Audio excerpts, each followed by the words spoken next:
Hi everyone, welcome to High Language Training Center English Alphabet Program, and today we will learn how to write letters. Assalamu alaikum sağolashlar. G'ayat tarbiyalash markazimizning ingliz alifbo darsiga mush programmaga kelganlarni qarshi olamiz. Hamda bugungi bu darsda biz shu oldin qatam o'rgangan ingliz tilidagi 26 harfninki cho'ng va kichik yezilishini o'rganmoqchi. Cho'ng va kichik yezilishini o'rganmoqchi. Hamda bu shu yangi o'rganuvchilarga nisbatan aytganda, shu so'zlarni o'qishdan sirт, ya'ni yezish imtihoni. Arada ko'pincha bu shu yangi boshlang'ichlar, bo'lsa sizlar daftar olganda nima desanglar, maxsus inglizcha ishlatilgan bir 4 siziqlik daftar bor. Shu 4 siziqlik shu daftardan foydalanib, boshda qanday qilamiz desanglar, shu orqali yozsanglar, sizlarniki xitinglar nihoyat o'lchamlik, chiroyli chiqadi. Agarda yangi boshlaganda, masalan, odatdagi daftarni ishlatib qo'ysanglar, sizlarniki xitinglarning sifati toza, ko'nglingizdagidek yaxshi chiqmaydi. Shunga hamda shu 4 siziqlik daftarga qanday qilganda eng chiroyli holda masalan ingliz tilininki cho'ng harflar va kichik harflarni yozishni tafsiliy so'zlaymiz. Aniq qaranglar. Qarasak, ingliz tilidagi do'stga qanday desanglar 4 siziq. 4 siziq, 5 siziq bo'lib qolsa bo'lmaydi. Bu notaning emas. Shu 4 siziqqa shu inglizchaga cho'ng va kichik harflarni yozishni o'rganamiz. Qarasanglar, birinchi harf nima desanglar, inglizchadagi A harfi, shunami? A. Endi buni cho'ngni qanday yozmaymiz desanglar, qarasak, 4 siziq shunami? Ustidan sanaganda 1-chi, 2-chi, 3-chi, 4-chi, shunami? 1, 2, 3, 4. Ustidan sanaydi. Ostidan sanasanglar 1-chi, 2-chi bunday bo'ldi. Onu yazganda A cho'ng harfni yazganda qanday qilamiz desanglar, eng ustidan toki 3-chisigacha bir tushadiq, yana birini tushadiq, unidagi o'ttirda ma'no olaymiz. Ma'no nima desanglar, cho'ng A. Biladimi? Ma'no nima? Cho'ng A harfi. All right. Endi kichik A qanday yozamiz desanglar, shu 2-chi va 3-chi siziq orasiga yozamiz. Qarasanglar manda bir tushib, ustiga bir chiqdiq, undan keyin mana saqlan bo'ldi. Ba'zi saboqdashlar masalan manda kitobiy yozishni yozib qo'yar ekan, unda emas. Yozgan nima desanglar, mana ustiga manda bir aylanib, undan keyin mana chiqma nima? A inglizchadagi birinchi harf shunami? Cho'ng A va nima? Kichik A. Odatda cho'ngni qanday yozamiz desanglar, jumla yozganda jumlaning birinchi harfi cho'ng bo'ladi. Onun için cümledeki başka isimler. Mesela adam ve narsa, şeylerden isimleri çoğun yazıldı. Okey, hem de bir harfin çoğun. Bir harfi desenler, üstünün peski bir çıktık. Onun için, banda, okey, mağunime bir harfi. Birinci sızıkta, üçüncü sızıkça. Küçük birini çoğun desenler, üstünün bir çıktık. Onun için yarımında yenip, otturdun, ikinci, üçüncü sızıkta yazımız. Mağunime desenler, bir harfi. B. Qaranglar, C harfi desanglar, ustidan mana C, kichik C yozganda 2-chi va 3-chi siziq orasiga yozamiz. Endi D ga qaranglar, D ni desanglar, ustidan pastga tushdik, undan keyin mana. Endi kichik yozilishiga alohida diqqat qilamiz, D ninki kichik yozilishi qanday desanglar, A ga o'xshash avval A qismini bunday yozib olamiz. Endi ustiga birinchi siziq chiqdik, tushdik, undan keyin azroq mana qo'riq bor. Görüngmi? Mao D. D yani bunda yazıp üstüge çıkıp, üstüden düşüp, ona da kemeye gerek. Mao nima? D harfi. Endi D'den keyingi harf nima desanglar? I. Yaxshi, I. Bu I ni yozganda ustida bir siziq sifatli ustiga. Görüngmi? Ondan keyin pastga, eng pastga tushib, yana bir siziq sifatli. Ondan keyin o'ttirgan nima desanglar? Bir siziq chiqsaq, bu nima? I harfi. İyi. Ama kichikni cho'y desanglar, kichikni 2-chi, 3-chi o'ttirisiga yozamiz. Mana ko'rdingmi? Mana nima? I harfi. Undan keyinchi i'dan keyin nima desanglar? F. Shunami? F ni yozganda o'xshashlanma, ustiga bir siziq sizdik, undan keyin eng ostiga tushdik, undan keyin o'ttirini tutashtirib qo'ydik. F. Hamda mana kichik F eng qiyin. Bu ko'pincha savollar shu kichik F harfi kelganda intayin ko'p xatolar. Bundan yozish shakli qanday desanglar, mana avval 2-chi siziqqa bir siziq solamiz. Ondan keyin tag üstünün mush ostiga tutashtirilgan gap qaranglar. Okay. Mana nima dersanglar? Kichik f. Kichik f. Ama cho'ng f ma bu kichik f, bu shu tagga butun to'liq birinchi siziq bilan to'rtinchi siziqni tutashtirib, to'rtta siziqning hammani tutashtirib bo'lishi nima? F. Endi keyingi so'zsanglar G. Endi ma G ning cho'ng yozishga loyiq diqqat qilamsa, ustiga bunday chiqdiq.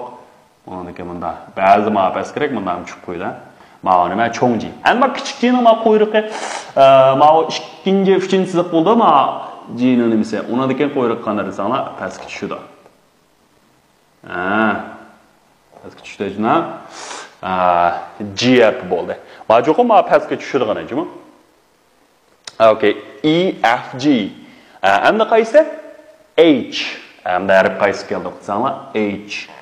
H osongo deyman. Mana buningki ancha-cho'ng xeyri yo'q. Qo'shishdan chiqdik. Yo'q. Demak endi H. Qaranglar nima? A B C D E F G H endi keyingi harf nima desanglar? I. Okay, endi I'ni yozganda diqqat qilganimiz, ma cho'ng yozganda cho'ngga qanday desanglar, birinchi sifatda, uchinchi sifatgacha. Va kichikcha desanglar, manda chiqdi, ustida bir tal nima chekit bor. Ikkinchi sifatlar, uchinchi sifatlar o'rtasida bo'ldi. I shunami? Okay, endi keyingisi nima desanglar? I J. Ma J ning cho'ngini yozganda manda kichik kelganda qanday desanglar, ma asrin darim qilgan gap. Ma nima? J. Okay, J. Undan ikkinchi desanglar J qaysi harf? K shunami? Bu rejaq bola K deb o'qiladi. Bu nima desanglar? K. K. Endi ma K ning kichigini yozgan alohida diqqat qilamiz. Okay, kichigini yozganim egizligi, meniki o'xshash. Undan keyin kichik kelgan nima desanglar?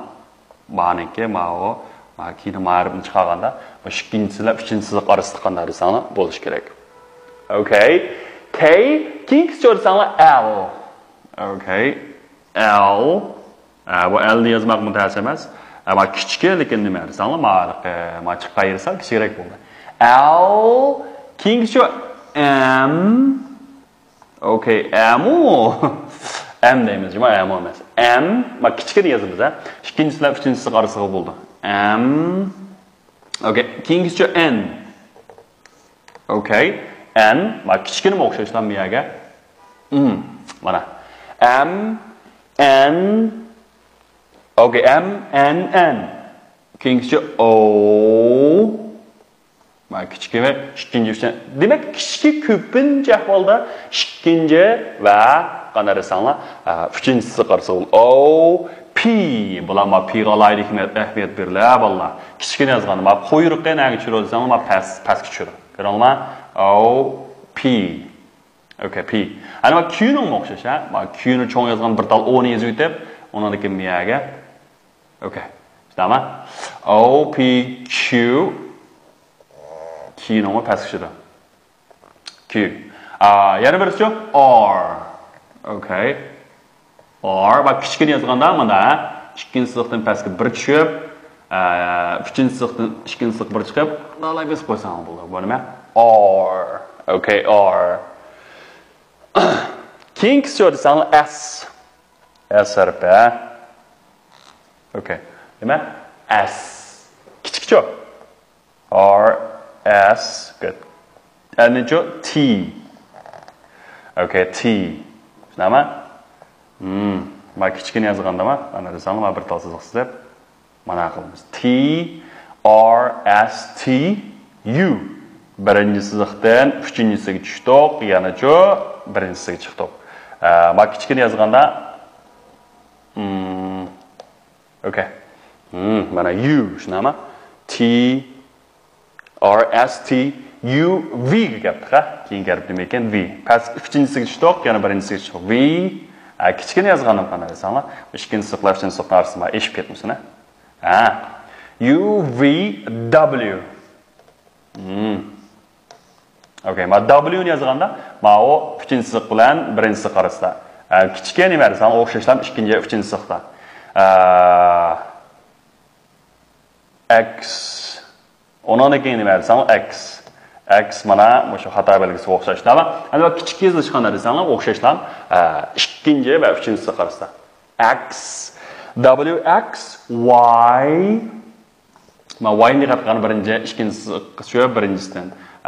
Uningdagi ma kichikka alaydi sal ta'sirga, kichikka qanday desanglar. Meğer bir yuni yüzvelep, onundakinden de pastga qo'ruq tushadi. Va sen boshqa qo'ruq tushadiganlarning masalan P, shunama Y, onundakinden de nima desanglar Q, onundakin G, mushlarga alayda qat qilamiz. Demak, endi mushu tag 4-chi nimaga tushirish nima? Eng oxirgisi Z. Z yoki bu nima deymiz? Z deymiz. Z bo'lib qoldi. Bir to'g'rilab Z yoki nima? Z. Xo'sh, hamsa, shu harflarni bir qatam o'qib o'taylik, savollashlar. A, B, C, D, E, F, G, H, I, J, K, L, M, N, O, P, Q, R, S, T, U, V, W, X, Y, Z. Alright. Sağlaşlar. Mana bugün şu harflarning yozilishini o'rgandik. Bo'lsa sizlar shu o'lchamlik daftar olib, har bir harfni kam deganda 50 qatimdan yoki 100 qatimgacha yozib bir mashq qilsanglar, shu harflar kallangizda nayda aniq bo'lib ketadi.